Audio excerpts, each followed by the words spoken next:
What's up guys, King here bringing you a review on the latest Attack on Titan anime episode of Season 2. I didn't do last week, so I'm gonna talk about that, so this would be a review on episodes 7 and 8. So episode 7, what did I think? Probably one of the best, probably hands down the best episode we've got, and I honestly do think episode 6 was probably the best one of the whole thing, considering the revelations and the way it was animated and the way it was done, and the music as well. And then of course the episode after that I think would be considered the best action episode of the season, because we finally got that showdown that we wanted between Eren and the Armored Titan. We didn't get to see him fight the Colossus for obvious reasons, because he was on the wall battling the scouts. But what we did get for the most part was a very action-packed episode filled with a very good flashback, and also it helped to develop Eren's character in a much better way than previous episodes have done.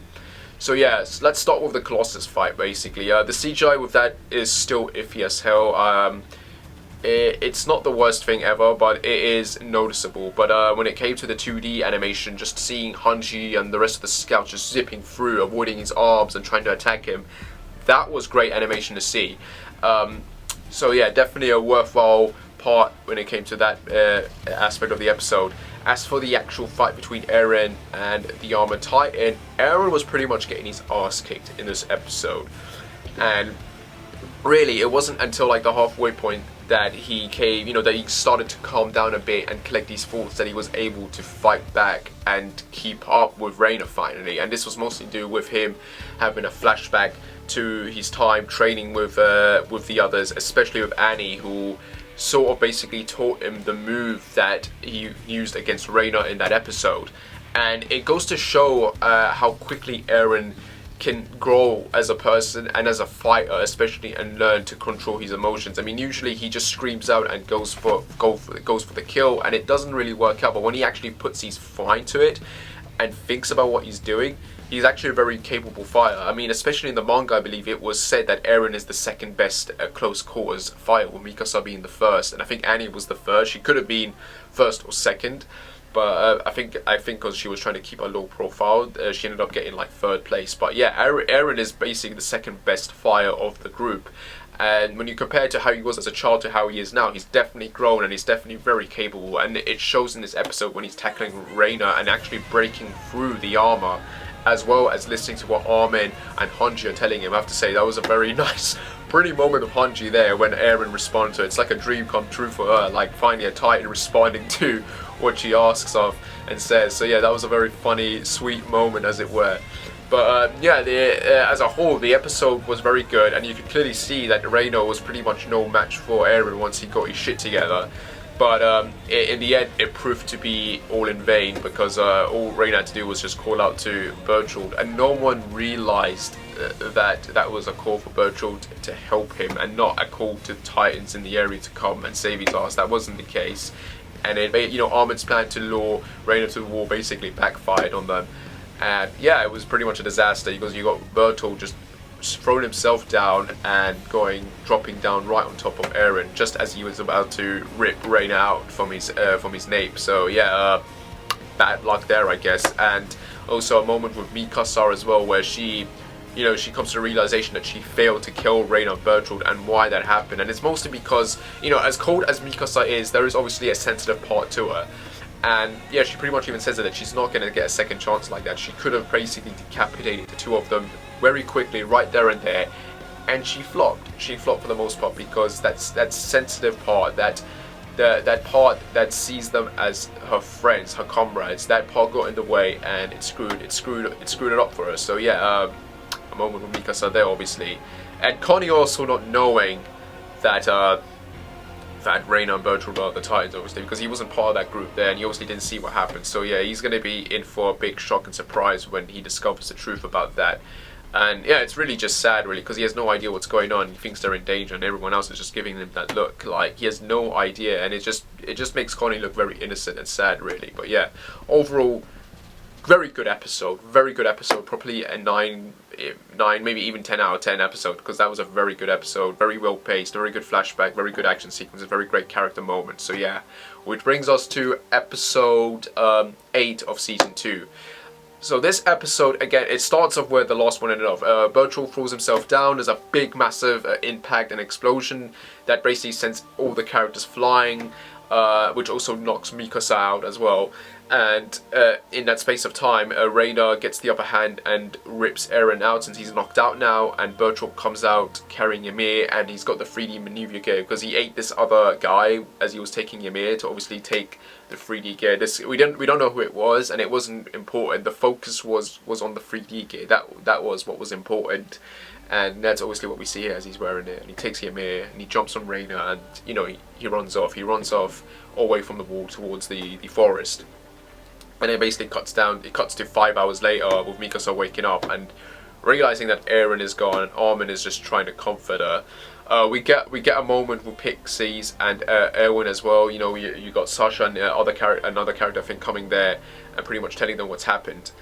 And yeah, obviously things are in disarray at this point because the very idea that 3 of the scouts besides Eren were Titans is pretty much a big shock to everyone. We even have Sean return in this episode. We haven't seen him for a while now, throughout the majority of the season basically, and he comes back in this episode, and yeah, he's pretty much shocked as hell, and Erwin is just trying to calm him down. He doesn't, obviously they haven't told him yet who the Titan shifters are because he's asking it. He wants to know who it is because like, he's just like, he's not a shock. You would be like if you found out that people that you knew were actually secretly the guys trying to kill you. It's like, that would have a big impact on your mind, so on your mental state. So yeah, obviously like Connie, I think he probably can't believe it because Connie in this episode also finds out, and he says that, you know, he won't believe it until he hears it from their mouth. So yeah, I guess it's that concept of, you know, you need to see it to believe it. So yeah, very sad moment there, especially like, again, these are your friends and they end up being traitors. Like, it's too much to take in.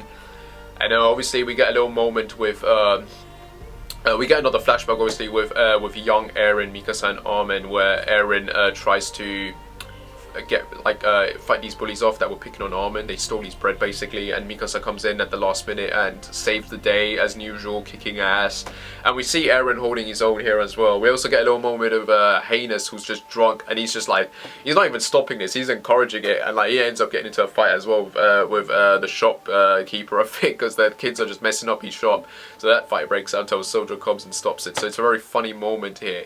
And it just goes to show you like the way life was at the time then, before the Titans came and ruined everything. So it's really sad, especially then. Like, I mean, Armin, like the reason like Eren even goes to pick on the bullies is because they stole bread that was meant to last him and his family for a while. So you know, you have to keep in mind that back then, like, these guys was, Armin, at least him and his family especially, they were poor as hell properly, so it wasn't as good for them back then as it was. But still, when you compare to how it is now, it's a lot worse then. Like, I mean, even Heinous comes in after the flashback and he's sitting down trying to encourage Mikasa and Armin, and he's like, he misses those old days where he would just be drunk and these guys would be playing around and messing about and that. So yeah, it kind of goes, it gives you a nice concept of all the shit that's happened, of everything they've lost. Like, it wasn't a good world back then, but it certainly was a lot better than all the horrors they've witnessed and suffered now.